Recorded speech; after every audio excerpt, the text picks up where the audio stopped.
What's up, everyone? My name is Jesse. This is the Auditorium. I react to video game music as a musician myself. Today is a Patreon request for Rulani. This is Kingdom Hearts 3. The song is called Face My Fears. This is composed by Utada Hikaru and Skrillex. Now, before I get into this one, I wanted to say that I was making sure this was like a official song. I thought it was like a fan made or something, but apparently this is completely legitimate. So I'll talk a little bit later about what I'm about to hear, but I have an open mind. As you guys know, I listen to a lot of genres, so I'm not judging or anything. We're just going to actually listen, but I'm going to assume it's going to sound completely different from every other Kingdom Hearts song I've heard until this, or maybe even the channel. But open mind. Face My Fears, Kingdom Hearts 3.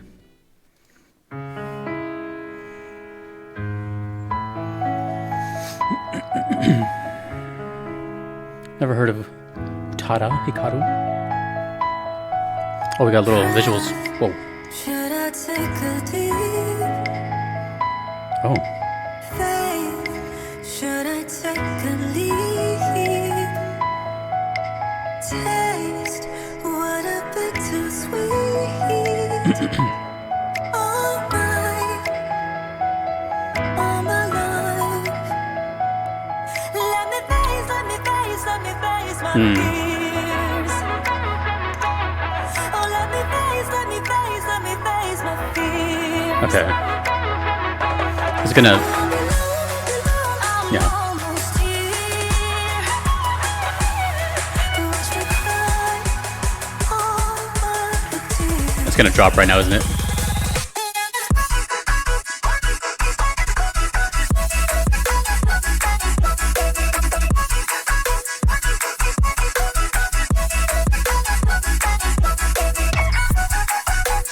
I'm sure there's people right now that don't give like dubstep a chance. They're like leaving right now. Let's just check it out. It's still music at the end of the day. Left nothing to Her voice is nice. space. This is what I choose. A mile. Could you walk in my shoes? All your life. Let me face my fears. They made like a radio type hit for a video game.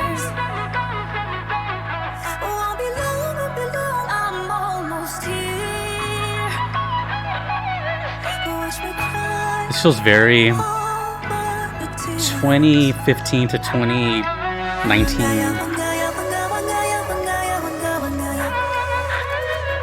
Let's say 2010s.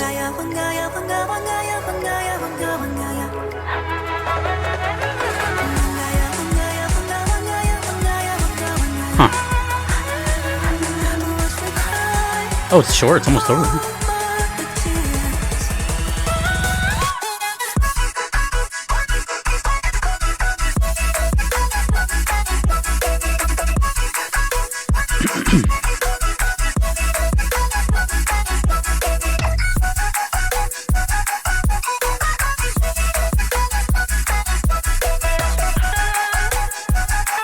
Face My Fears. Let me face my fears. Oh, let me face my fears. Won't be long, I'm almost here. 10 million views. Watch me cry all the tears.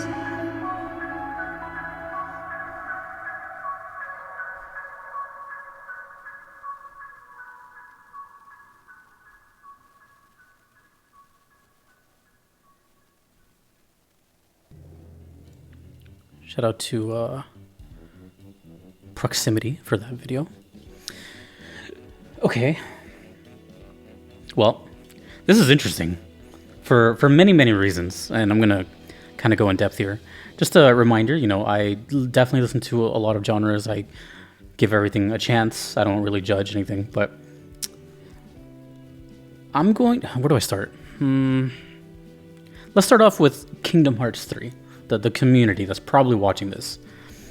So as far as Kingdom Hearts 3 goes, I've heard a couple of different Kingdom Hearts at this point in my life. And obviously Yoko Shimomura has a sound that she's created and has this kind of orchestral, kind of cool sound, but as soon as I saw who made this one, I knew it was going to be a sound nothing like that, which is okay. So I assume, safe assumption, that this song was black or white. It either got received very well or the complete opposite, because it's like, what is this doing in our, our world type of thing. And I can see both sides. For like on the marketing side, I could see how they would try to, when companies try to do the whole like, hello fellow kids type of thing, and try to like do what's hip or whatever. To me, this sounded like, and I don't mean anything I'm about to say for the rest of the video is not going to sound, hopefully it doesn't sound like derogatory or anything. It just sounds like they were just trying to like cash in on like the craze or something. Even though I don't know when this was made, but I thought it was a lot like later, like kind of recent. I thought Kingdom Hearts was pretty recent because the idea of like dubstep was kind of like in the heyday was like the mid 2010s. So to me, it may have been too late. I don't know. I'm kind of very curious to look at this comment section for this video. I'll do it after this because I'm guessing people are either 50-50 on it. Now, let's talk about, the song itself. This is one of those songs where like, if you don't listen to this stuff, it's going to do really nothing for you. Whereas if you do listen to this stuff, it's kind of just like right in the pocket of what you already listened to. And it doesn't, it's nothing absolutely, it's not revolutionary in any way. It just sounds like kind of everything in that era, with kind of floaty vocals and then the drop, that like the big drop build up, and then we kind of like do that for a bit. And it's a formula that worked for a very long time. Again, I'm not criticizing it, it's just what it was. That being said, Skrillex as a I don't know if I use composer correctly. He's a production, he's a producer. On an artistic level, the guy's a genius, right? He went from a completely separate genre, if you guys remember, and then left that successful band to start a solo career and basically made a name for this genre. So whether you like it or not, like he did his thing, right? So, but the thing is, this is where it gets kind of like diluted. Is let's go back a little bit. I don't really do story time, but let's go back just a bit. And I promise I don't want to sound like one of these like back in my day type of people, but I kind of have to here, only because I relate to this extremely hard. I remember the day. I don't remember like the date, but I remember exactly. I was at my friend's house. This was about 2000. This was between 2008, 2009, somewhere in there.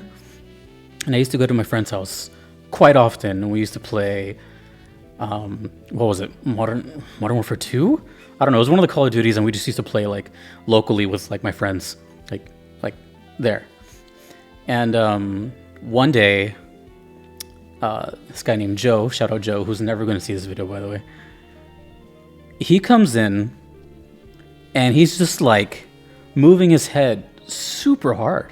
And me being a little rambunctious like music nerd back then, I was like, what is he listening to? And he was like like, what the hell? Like, I do that too, but not like that. Like, what? I'm like, hey, what is that? I couldn't hear anything. He's like, and he's just like, if you can imagine what like, well, anyways, I'm not gonna get into that. But he basically is like, here, check this out. And I just remember it stood out so hard. and it was dubstep. It was what I know as dubstep, which is, for those that don't know, I'm not going to give you like a history lesson because I didn't create the genre. It's just what I know it as. But it's just literally dub, which is reggae, and then, step, which is like a danceable. Think of it as like a danceable reggae, or like a reggae with a beat. Because if you think about it, reggae on its own is a little on the mellow side, but it's still kind of vibey, but it never had like that punch or that beat. So that's basically what it was. So I was hearing a cool genre enhanced in a way, and it was like a new thing to me. I was like, what the hell is that? So I didn't get like super into it, but it got me curious enough to like get an album, and I got a burnt CD. Remember those? Yeah. For the Gen Zers, that's a CD that you used to put into a drive, and then you would put music on it and put it into your CD player. And God, anyways. And I've only had one album of dubstep ever in my entire life. I bought it also, but it was called Fabric Live 37 from Caspa and Rusco. And I remember I played that all the time for like a good half a year of my life, because it sounded so different. I was like, what the hell is this this sound? This is such a, like, back then, if you had like a legit like car system or any like sort of just good headphones, dubstep sounded amazing. It was this really punchy, big emphasis on bass and rhythm. And then basically, I'm ranting a lot because, it's relevant, But then I remember every time someone like got in my car, or I brought the CD somewhere, and they're like, what is that? Everyone was always so like, what is that? What is that? I was like, it's dubstep. Like, what the hell is dubstep? And then I remember hearing it on TV for the first time, like in 2013, 14, something like that. And I was like, what the hell? Like, it's made it over here? Because it's from London. I forgot to mention that. It's from London. So it made it over here, and then everything just went everywhere. Dubstep. It was in every movie trailer. It was in commercials. It was unavoidable, basically. And we can thank Skrillex for that, basically. But it changed, though. It became this kind of, I'm not sure, and I'm not trying to sound like derogatory, but I think it turned into like a subculture of like called brostep. I don't know if that's real or if that's just what they call it. But what we now know as dubstep is kind of like what we just heard here. But when I think of dubstep, I don't think of that. I think of reggae with a beat, if that makes any sense. Sorry about the ramble. So knowing that, I kind of knew almost exactly what the song was going to sound like, which is weird because obviously I don't know what a song's going to sound like. But when it came to this one, I can promise you I knew what it sounded like maybe 90% before I heard it. It was going to have this sort of floaty vocal, and then it's going to have this little boom, boom, boom, boom, boom, boom, boom, boom, boom, boom, boom drop, right? Because that's what it became, but it was never like that when I heard it. So it has its time and place. I was never a big fan of it. I like some Skrillex songs. I don't know many. I know like 3. But that's just where I stand on dubstep. I just remember hearing it way early before a lot of people, and I promise I'm not trying to be like, I heard it first. No, it just happens to be that way. I didn't think it was ever going to be popular. And I'm not taking credit for it. My friend showed it to me, so. Anyways, this, I did have one little thing that came to mind is I wonder if this song, if it's a remix. Is Face My Fears like an actual Kingdom Hearts song, and it was turned into this kind of dubstep remix? Because I'm trying to see how, I'm trying to connect the dots, how this came to be. How this project came to be, because I do remember in video games, dubstep was a thing for a while too. For a while. I remember, for another example, is everyone knows Tekken. Tekken has a notorious or really good electronic soundtrack, but it's also very diverse. It's not just electronic. But in Tekken Tag Tournament 2, which was like the, heyday of dubstep, that whole soundtrack was like dubstep. You know, they even called it like tech step, I think. So I have no qualms with it. I listen to everything. I can appreciate everything, but all I'm saying is just when I hear this, it's just not what I associate dubstep with, and I hope that doesn't sound bad. But as far as the Kingdom Hearts and video game side, I can see how this may not be your cup of tea, just because it doesn't sound like Kingdom Hearts. It just sounds like a promotional type song that you would play on TV for this game, if that makes any sense. So I didn't mind it, but it didn't really, it was just another modern dubstep song to me. But I don't know when this was made, and the more I talk, the more it sounds like I'm like bashing on it, but I promise I'm not. It's just how I feel about it, and since I can relate to it, I'm one of the few that didn't hear dubstep for the first time like when everyone else first did. I heard it evolve. It was really weird to me. It was like, what is this? Like, what? The reggae went away and it became more about like all these like crazy sounds and everything. Anyways, just not my cup of tea, that's all. But the song itself, the one thing I will say I did like is the vocalist. I don't know if that was Utada. And I don't know, I liked it. And I just want to reiterate again, I'm not a historian. I'm not a gatekeeper. I don't, it's just my experience with dubstep and how it's evolved in the past 10 years-ish, 15-ish years. Damn, time flies.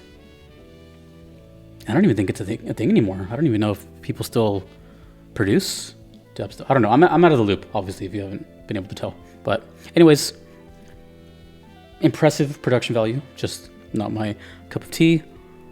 And very interesting, and I have so many questions as to why it's in Kingdom Hearts. So I'm really curious what you have to say about it, how you reacted to this when you first heard it. Do you like this song? Do you skip it? Of course, just tell me and be honest, and let me know also if you... Actually, yeah, let me tell... I'm asking your first experience with dubstep and how you remember you first hearing it. I'm very curious, like when was the first time you ingested it? Sorry, I rambled. And yeah, I don't know.